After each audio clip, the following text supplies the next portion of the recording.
Good morning, my dear viewers. How are you? I hope you are well positioned today, as me.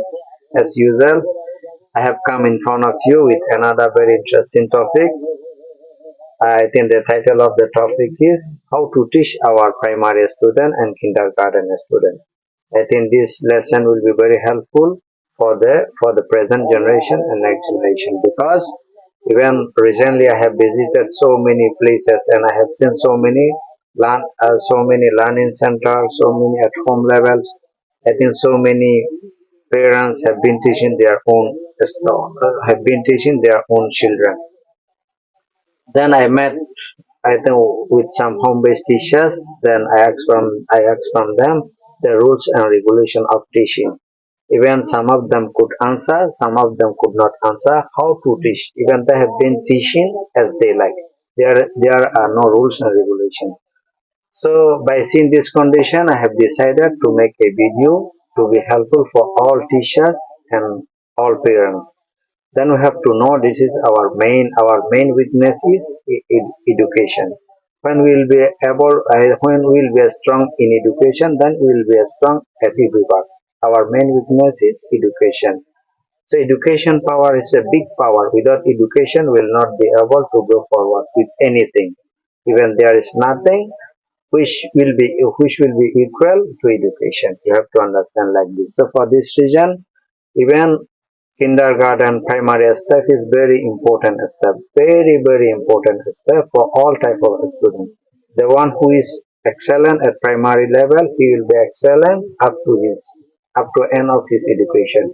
The one who is weak in at primary level, he will be weak until I think his end of education. So even because this is primary level is a foundation of education. At foundation, if our foundation is weak, our also built-in infrastructure will be weak. We have to understand. At the ground foundation, we have to use so many better things. So at the primary level, we have to use so many qualified teachers, so many private teachers, excellent teachers. Because for the primary level, we have to use private teachers and excellent teachers because at the primary level, a student are zero. There is nothing in the minds of the student. So we have to teach them 0 to 100. To teach 0 to 100, it is not easy. It is very hard. For this reason, teacher must be very excellent. So I would like to request to all parents, if you have financial capacity to hire private teacher for your children, I think for the primary level because this is very important step for every student. This is very basic, this is very important. The basic is very important. Basic knowledge is very important for everybody. Even until today, most of the parents who have been seeing that they have been hiring private teacher when their student go, I think when their student ascend to high level. So at the high level, I think, for example, at the high level, I think if we have no financial capacity at the high level, if we don't hire a private teacher for our student, it will not be a big problem. But at the primary level, it will be big problem if we don't hire private teacher for them because when at the primary level, even a student will have to learn how to articulate, how to accent, I think what is the meaning. So at primary level, if a student cannot learn how to spell, how to read, or what is the meaning of the word, I think at the higher level they will not be able to know this. Even at high level, teacher have no time to teach them how to spell, I think how to write, what is the meaning of those words. Even at high level, teacher will teach how. A student must have capacity to understand more than half without teachers' mediation, without teachers' intervention. Then a student will be excellent and good at education. Otherwise, a student will be very poor and acceptable. So, for this reason, today I have decided to show some rules and regulation how to teach our primary students. Even recently, I have seen most of the teachers have been teaching the whole alphabets on the same day to their students. I think this is not acceptable. If you teach so many alphabets On the same day, I think a student will not be able to memorize them. For the student, we have to teach, I think, a letter, I think, in a week. I think even we have to spend a week for a letter.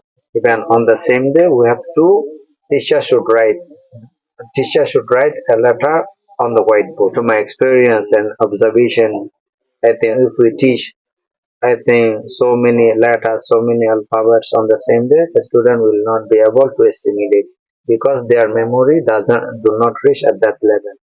So to be memorized by all students, we have to teach only one letter in a week. For example, on the first day, we have to. I think teacher should write a letter on the blackboard, and teacher should let the student see those letters. Then teacher should ask the name of those letters from the student. Then a student will say, maybe we don't know. At that time, teacher should say the name of those letters. This is first day. On the second day, teacher should ask again from the teachers, I think, do you remember the name of letters which we study yesterday? Then some of the student will say, I think we remember. Maybe some student will say, we could not remember. I think it is not problem. If a student are unable, I think to say the name of those letters, I think at that time, I think how can I say, teacher can support the name of, I think teacher can help the student. Then I think on the second day, teacher should let the student, I think, to read by going at the blackboard. On the third day, teacher should make a student write how to write this letter on the blackboard or on their exercise book. On the fourth day, teacher should let the student how to read that letter by their heart without seeing at the blackboard. On the fifth day, again teacher should let the student to read and write by their heart without seeing. If we spend for a week, I think for a letter, I think it will be deeply rooted in the mind of the children. If you don't spend a week, I think for a letter, I think most of the students will not be able to assimilate to memorize those words. Even most of the students will be demotivated to come to school. So because even some of the students will say it is very difficult, we should absent school. Maybe like this.